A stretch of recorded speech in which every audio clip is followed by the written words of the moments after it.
ce forum-là est organisé dans le cadre d'un week-end qui a pour but de faire le bilan un an après le désarmement, voir où on en est, voir où on doit aller et puis voir tous ensemble comment on continue à agir aussi bien sur la question de la reconnaissance de l'ensemble des victimes qu'une résolution globale à la situation des prisonniers.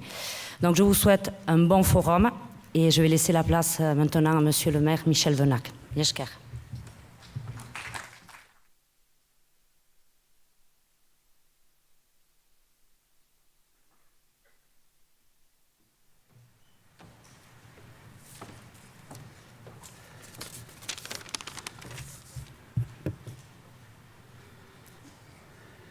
Chers amis, Egunon Deneri, bienvenue à tous, en particulier à nos prestigieux invités. Avec Peyo Clavry, mon collègue et ami, nous sommes heureux et fiers d'accueillir ici Baké Bidéa et les artisans de la paix, un an après ce tournant décisif qu'a connu le processus de paix en Pays basque avec le désarmement d'ETA. Tournant décisif, car grâce à ce coup de force de la société civile, au courage de quelques-uns, que je salue une nouvelle fois, les choses ne sont plus tout à fait comme avant. La marche vers la paix progresse. Les verrous, hier hermétiques, se desserrent. De nouveaux espaces de dialogue s'ouvrent, y compris au plus haut niveau. L'espoir n'est plus une chose abstraite et vaine. Bien sûr, beaucoup reste à faire, avec d'abord l'urgence de la situation des prisonniers. Mais une dynamique de paix est engagée et se consolide. Et Baké Bidéa en est le moteur infatigable, inlassable. On le sait, il est plus difficile de faire la paix que la guerre. Mais c'est cette tâche qui attend Baké Bidéa, qui nous attend. Celle de désarmer cette fois les esprits, les consciences et les cœurs. Celle de cheminer vers la réconciliation qu'attend la société basque dont elle a besoin. Chers amis, nous avons les uns et les autres suivi au cours de nos vies personnelles ou politiques des chemins différents. C'est ainsi. Mais aujourd'hui, c'est le chemin de la paix qui nous unit, nous rassemble et que nous allons poursuivre ensemble.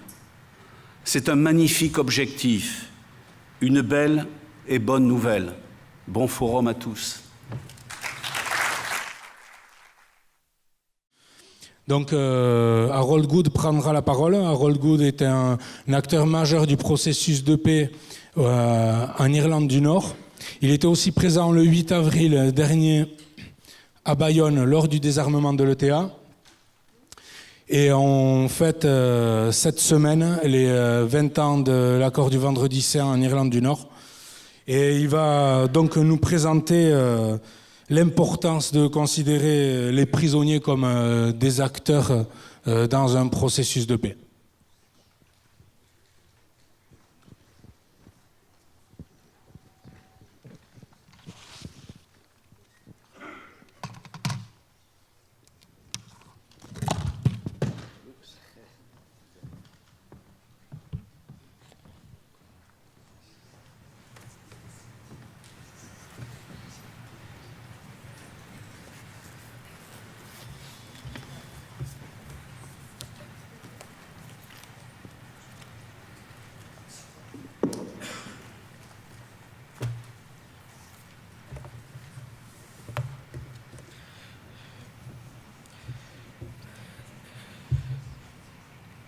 Gunan and Miliske.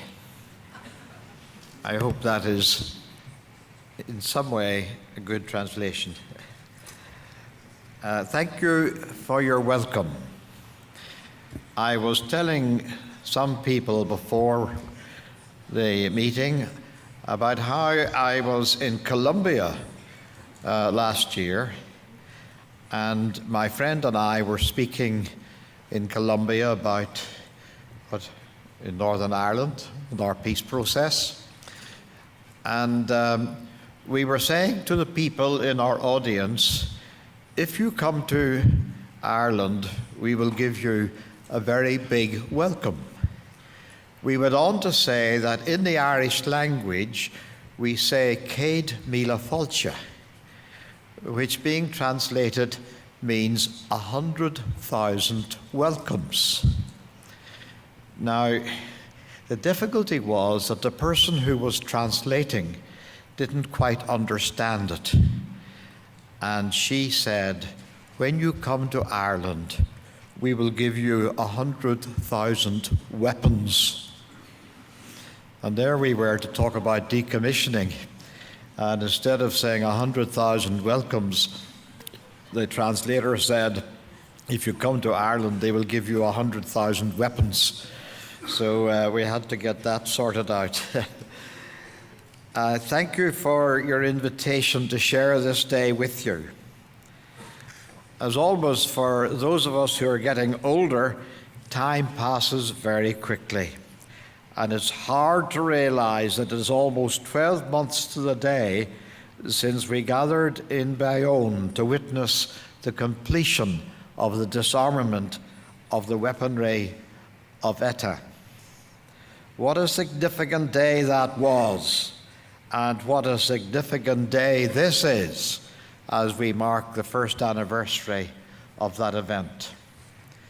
I remember so well when we gathered in the square at Bayonne and a great crowd of people, and we had our thumbs up, and I wear this badge. I have it on my overcoat, and I wear it with great pride.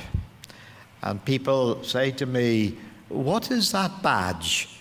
And it gives me the wonderful opportunity to tell them your story and about that day when we gathered in Bayonne to celebrate and mark this wonderful step forward in your peace process. Coming from Northern Ireland and having been a witness to the disarmament of the IRA as well as ETA, I can fully share your feelings this weekend, and I am very honored to be here to address this important gathering.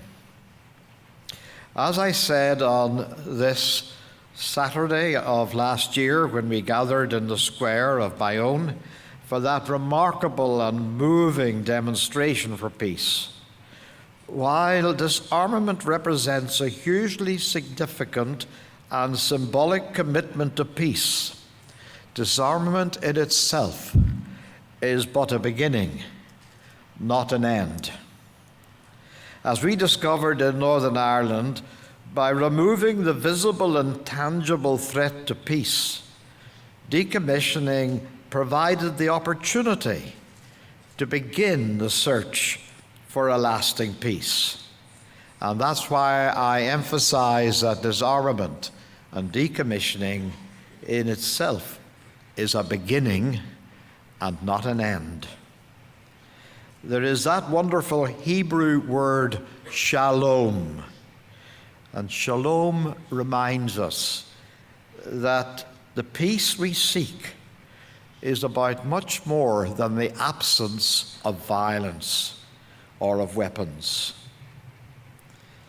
Shalom is about the kind of society we want to create for ourselves and for our children.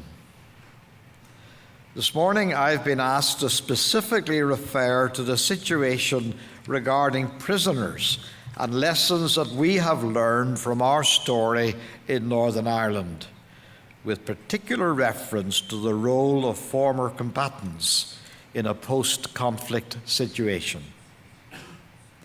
It's important for me to emphasize that I haven't come here to tell you or others what you must or must not do. That would be impertinent and improper for me to come and say, you must do this and you must do that. But what I can do, and what I will hope to do in this hour, is to share something of our story and the lessons that we have learned from where I come, and some of the lessons that we have had to learn the hard way. And as I share these stories and our lessons with you, it is for you to see what is relevant for you in your situation. To give you some understanding of the scale of our problem in relation to the treatment of prisoners, it is estimated that there were up to 40,000 people who were interned or imprisoned at some time during our 30 years of conflict. Within a relatively small population of 1.6 million people, where we never had a large prison population, this statistic speaks for itself. The vast majority of our prisoners would never have seen the inside of a prison had it not been for our years of political turmoil and conflict. And I imagine something of the same applies here and in other places of political conflict. For many years, the British government refused to recognize the term political prisoner. It was only after many years of dismissal and denial and protest, including tragic deaths on hunger strike, that the term politically motivated was accepted with reluctance. But this was an important step forward, as it allowed for the inclusion of politically motivated prisoners in the search for a resolution to our long-running and bloody conflict. In saying this, it is important for me to emphasize that this in no way legitimizes or endorses the activities of either Republican or Loyalist paramilitaries. Their respective campaigns of terror brought unspeakable grief upon our relatively small community, and this cannot be forgotten, particularly by the victims and the survivors who have been most personally affected. And we must always keep them in mind in everything that we say. Having said that, I want to focus on the status and the positive role of former combatants in the post-conflict period following ceasefires and decommissioning within our peace process. In talking about the role of former political prisoners in this period, I think it's important to emphasize the difference between peacemaking and peace building. Initially, the contribution of prisoners and ex-combatants was in the making of peace. It was in 1995, at which time I was the chairman of an organization that was charged with the responsibility for the care and resettlement of prisoners, that we began to realize and think more seriously about the role of politically motivated prisoners. Prior to this, all prisoners were seen as criminals and warmongers who could have nothing to contribute to the things that make for peace. However, we began to realize that that was not the whole story by any means. We set aside 2 senior members of our staff to take time to travel to other places of conflict to see what lessons we might learn from other places and other peace processes. Upon their return, they published a comparative study of what they had learned from their visits to South Africa, Israel and Palestine, Italy, and Spain. they came back with a fresh understanding of the treatment of political prisoners, which helped us to understand our own situation much better. In summary, they reported, "Our first and overriding conclusion is that the early release of politically motivated prisoners was critical to any peace process which follows a violent political conflict." They go on to say, "Whatever the particular positions taken up by negotiating parties at any given time, we argue that until the question of prisoners is agreed, then nothing that will create a final solution can be agreed." In short, the reality was that it was the prisoners who held the key to the making of peace. The irony was that the prisoners who were behind the doors held the key to what was going on outside the doors of the prison. For it was within the prisons that prisoners from both sides of our conflict were receiving political education, many of them for the very first time. And within the prisons, the leaders of Republican and Loyalism were giving a great deal of thought as to how we could end our conflict. A conflict which they knew had not achieved what they had hoped, and a conflict which they did not wish to pass on to their children and grandchildren. Around the same time, all-party conversations were taking place between most of the political parties under the chairmanship of Senator George Mitchell from the USA. Those at the table included the political representatives of the organizations to which prisoners belonged, and that was very, very important. While it might have appeared that the outcome of these talks was entirely in the gift of those around the table, it was not so, for it was realized without the agreement of prisoners, nothing could be finally agreed. This reality was confirmed on the day that the British Secretary of State decided to go into the prison to persuade the Loyalist prisoners to accept the terms of what would become known as the Good Friday Agreement or the Belfast Agreement.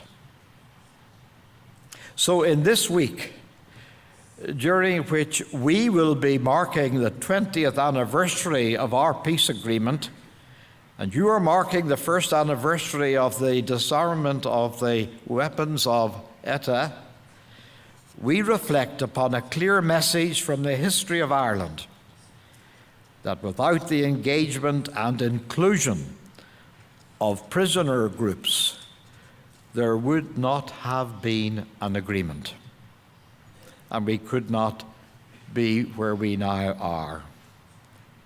So it was that within the agreement, there was a clear position relating to the treatment of political prisoners. I quote from the Good Friday Agreement: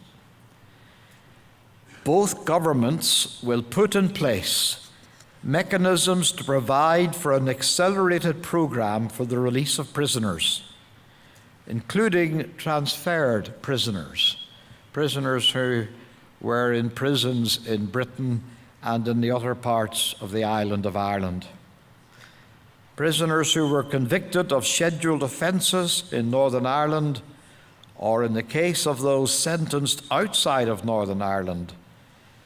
And any such arrangements will protect the rights of individual prisoners under national and international law." But at the same time, the agreement made very clear that prisoners affiliated to organizations which have not established or not maintaining a complete and unequivocal ceasefire will not benefit from the arrangements.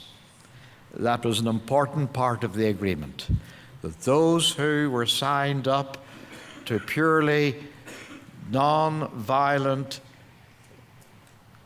democratic processes will be considered for early release, and those who are affiliated to organizations that have not signed up to purely peaceful means will not benefit from the early release program. Obviously, following so many years of cruel and bloody conflict, there were those who, to be released, there were those who found this to be an incredibly difficult part of the agreement. But in support of this part of the agreement, it was President Bill Clinton who stated, "Those who renounce violence and take risks for peace are entitled to be full participants in the democratic process. Those who do show courage to break with the past are entitled to their stake in the future." That, I think, was a very important statement from President Bill Clinton. May I repeat it? Those who renounce violence and take risks for peace are entitled to be full participants in the democratic process. Those who do show courage to break with the past are entitled to their stake in the future. Nevertheless, and understandably, there were those who continued to have understandable concerns and reservations. And I know there will be many victims here who will understand how difficult this was for victims and survivors in Northern Ireland. It was because of this that I invited the South African lawyer Brian Curran to address a gathering of people from the churches. Brian Curran is known to many of you here. He's been very much involved in your process. After Brian Curran spoke to us about the work of the South African Truth and Reconciliation Commission, the first question that was asked was this: "That's all very well, Mr. Curran, but what about justice?" And I remember his answer. He said, referring to early release of prisoners, he said, "This is not about justice. You cannot go to a widow or an orphan and say, 'We are doing this in the interests of justice.' This," he said, "is not about justice. This is about giving all parties to the conflict an opportunity to share in a new beginning, whether you think they deserve it or not." As a preacher, I said to him, "I call that grace. Something that you don't earn and that you may not, in human terms, deserve, but which is right to give and to offer to each other. The opportunity to share in a new beginning, whether you deserve it or not. That's grace in my terms, and I keep preaching it." So it was that the Good Friday Agreement was put to the people of the island of Ireland, including this very difficult provision for the early release of prisoners. And across the island of Ireland, 82% of the people of our island endorsed the agreement and signed yes in the referendum. That's a very important part of a peace process. It should and always be given to the people to endorse and embrace. It was through a very carefully managed process that within 2 years, 428 prisoners were released. And to date, only a very, very tiny percentage of them have had their license revoked. And in most cases, it was for offences unrelated to the political process. In time, this was followed by the decommissioning of the weapons of the IRA, and this opened the way towards the formation of a power-sharing assembly and executive. I said earlier that there is a difference between peacemaking and peace building. Peacemaking is the beginning of a new journey. Peace building is the continuation of that journey. Having played a significant role in the making of peace, which allowed for their early release, it was then the responsibility of ex-prisoners who had been released to show that they were serious and to be given the opportunity to play their part in the building of a sustainable peace. That is peace building. Inevitably, there were some who had agendas of their own and did not want to be a part of that. And there were those who had doubts about the sincerity and the ability of ex-prisoners. But in spite of this, the organizations which represent the majority of ex-prisoners have accepted their responsibilities and continue to make a significant contribution towards the building of a more peaceful, inclusive, and reconciled society. In the years since the Good Friday Agreement, a number of very credible organizations have evolved with the purpose of supporting and reintegrating ex-prisoners. Most of them are recognized and respected, and they are supported with funding from both the British and Irish governments, European Community Peace Funds, and grants from corporate and voluntary funders. And that in itself illustrates the confidence that is now invested in the role of ex-prisoners. They have had to earn this respect and this confidence. They have had to show that they are serious in their desire to be part of a new society. They have come together, Republicans and Loyalists, and they work together to create a more positive relationship within communities, in transformation, employment and training, working with children and young people, in anti-racism and anti-sectarian initiatives. That is where their best contribution is.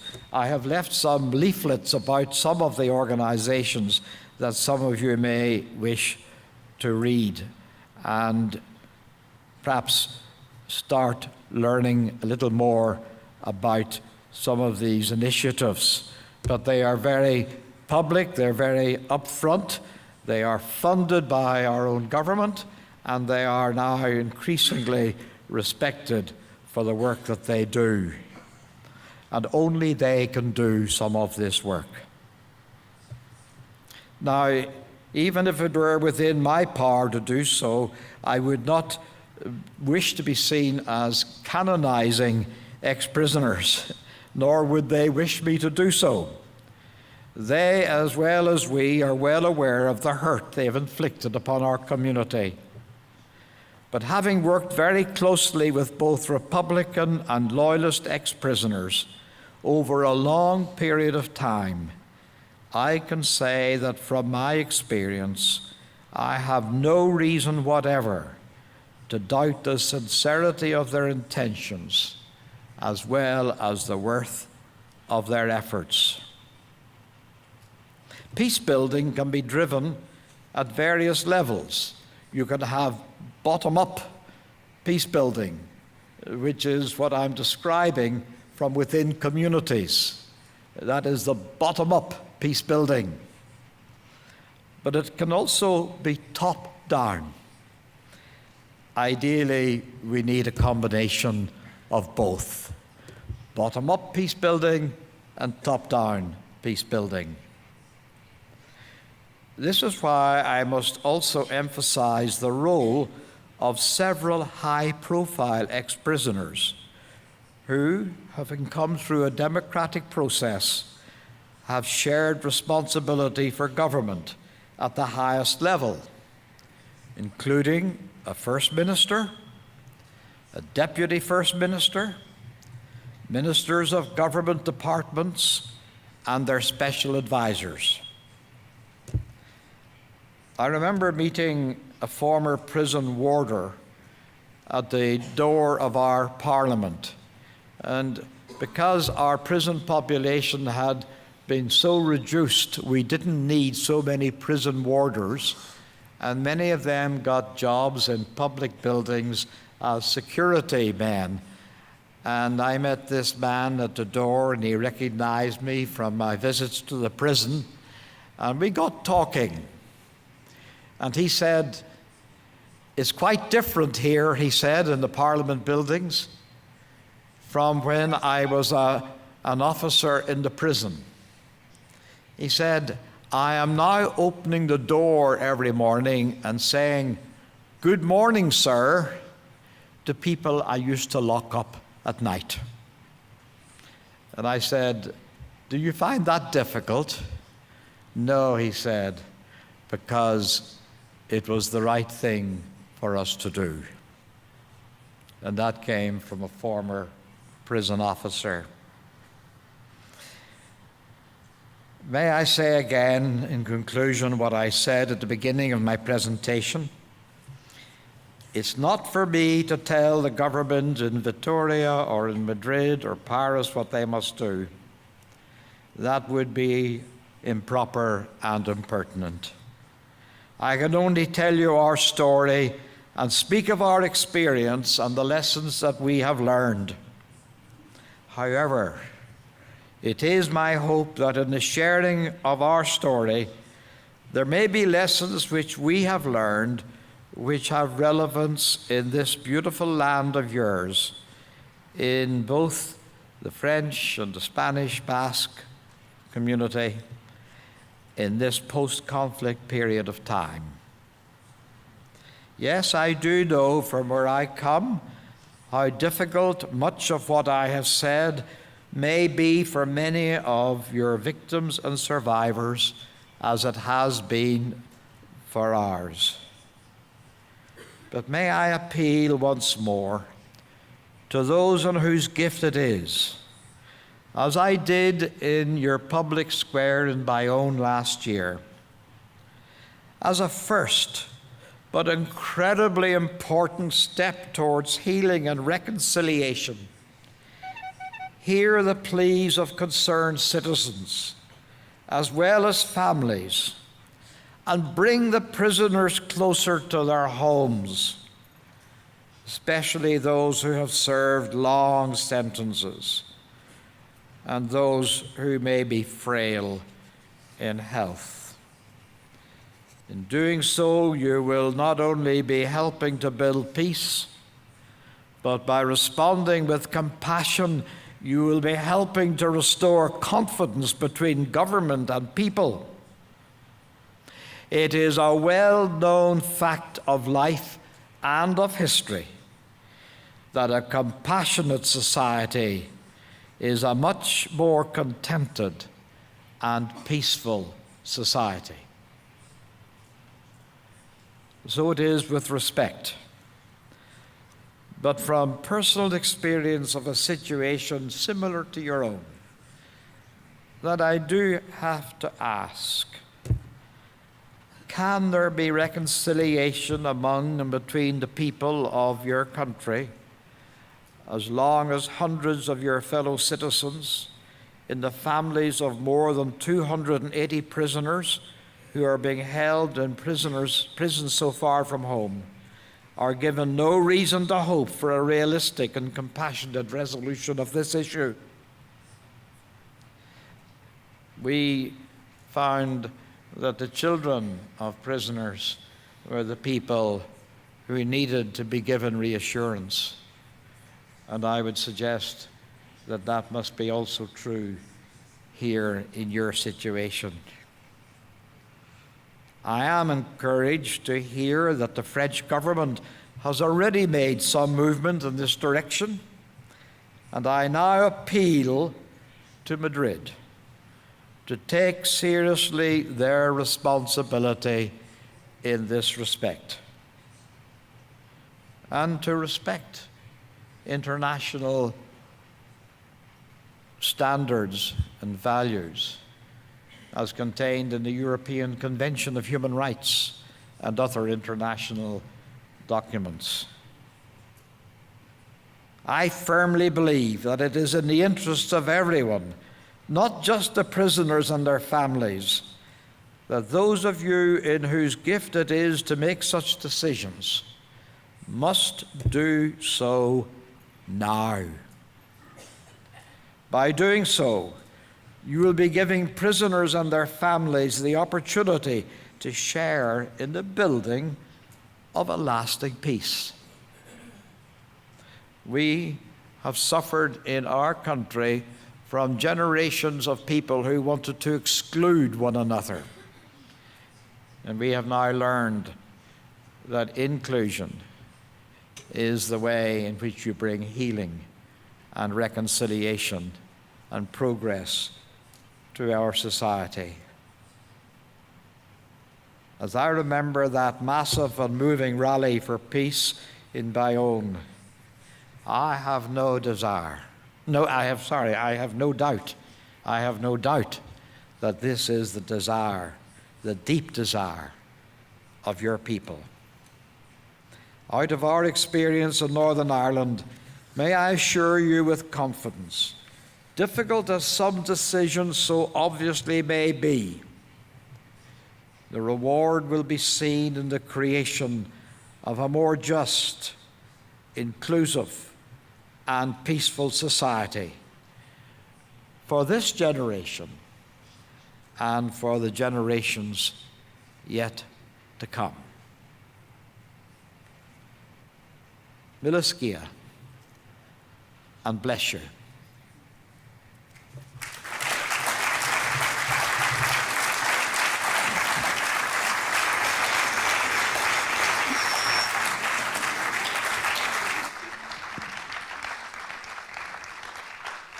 Merci beaucoup à Roald Good pour ce témoignage.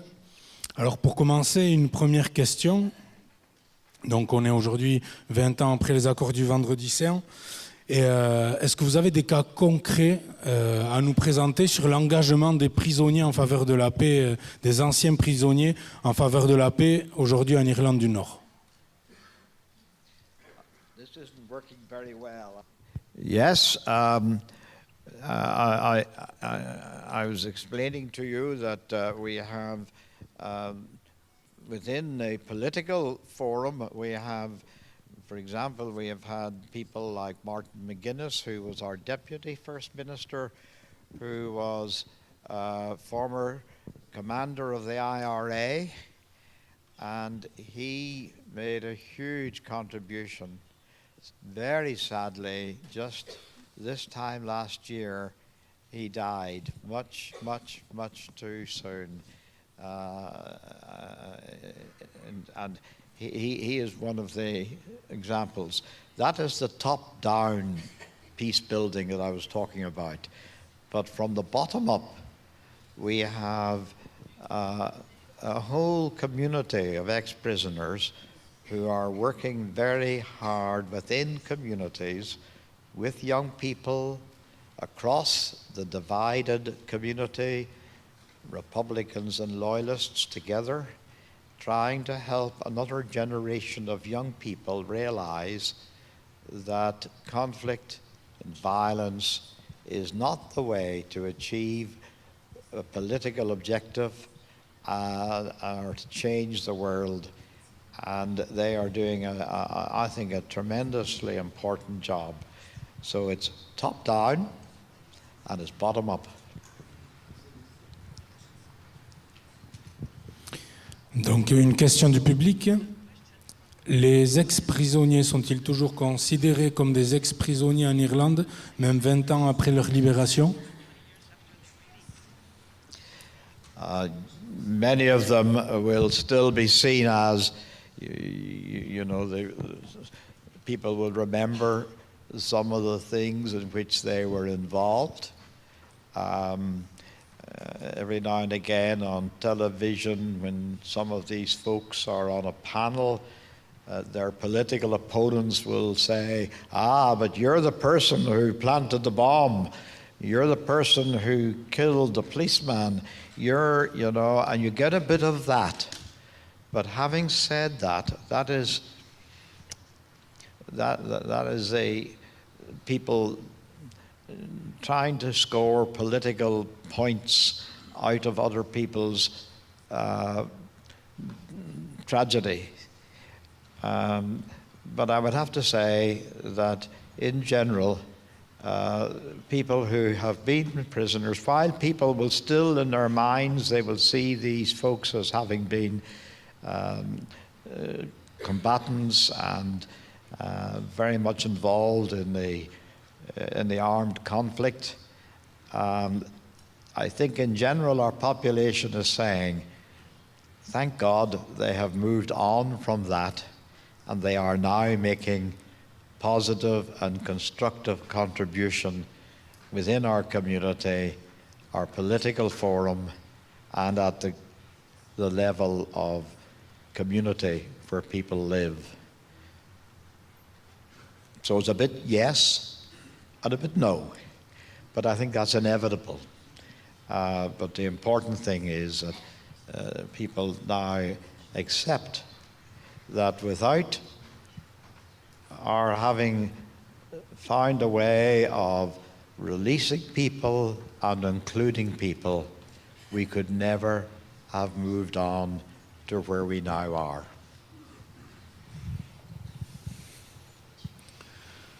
Une autre question du public. Comment introduire la dimension politique du volet prisonnier dans la résolution du conflit?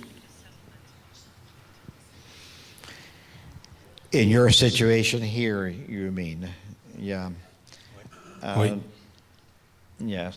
As I understand it, they now can, through a political process, they can offer themselves for election and can be elected as members of your government. Am I correct in that?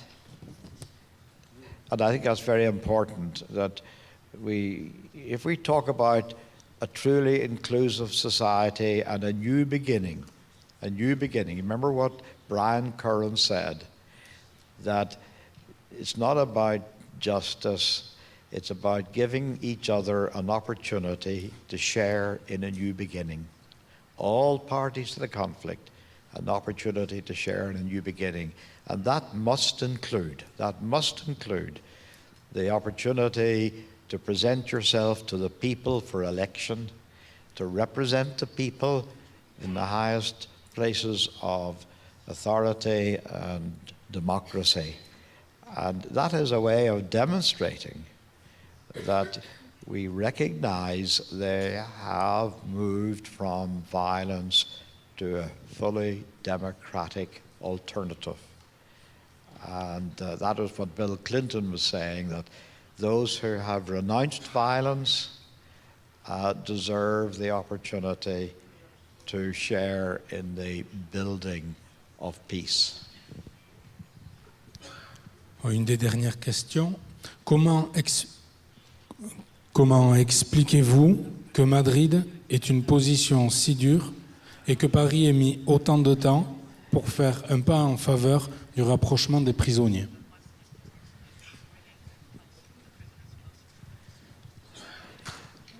Yes, I'm not sure I'm in a position to answer that as to why Madrid is so slow and Paris has been slow.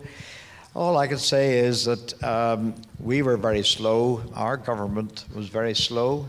It took a long time.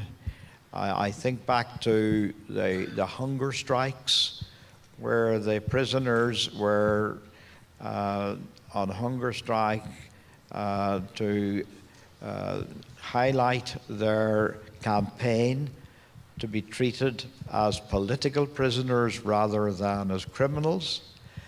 Mrs. Thatcher was our Prime Minister at that time, and she refused to recognize and to accept what they were asking for. And 10 prisoners died on that hunger strike.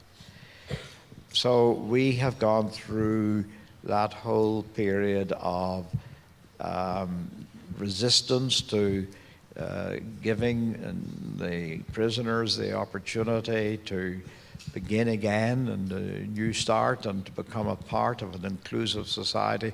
We've gone through all of that. And of course, again, the victims, voices of victims, have been understandably very, very vocal.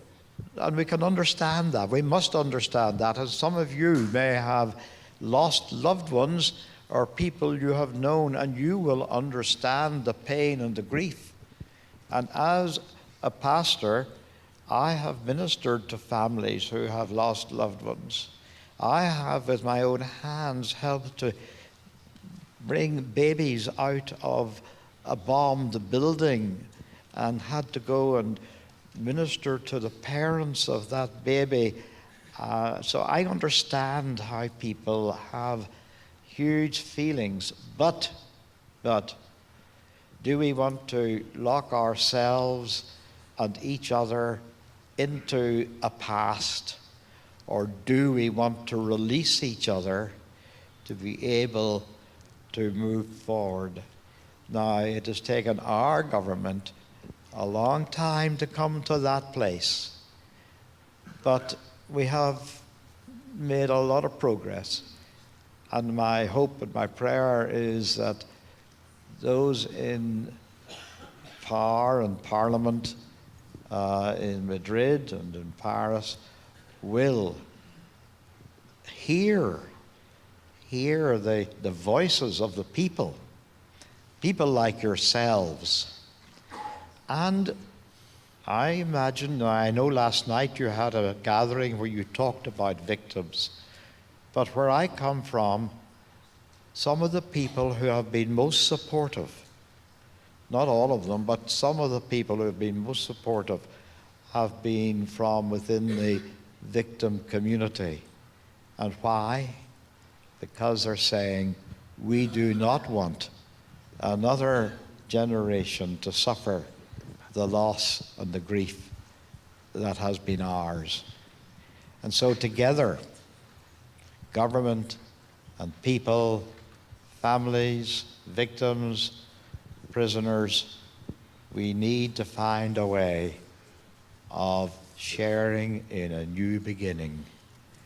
And governments, well, they will only act generally upon what they hear their constituents saying. And I think this is where your voice and all your collective voices will be so, so important.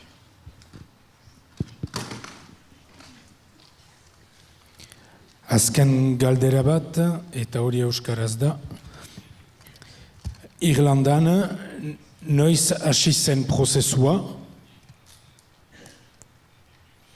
Lehen presoa noiz atera zen?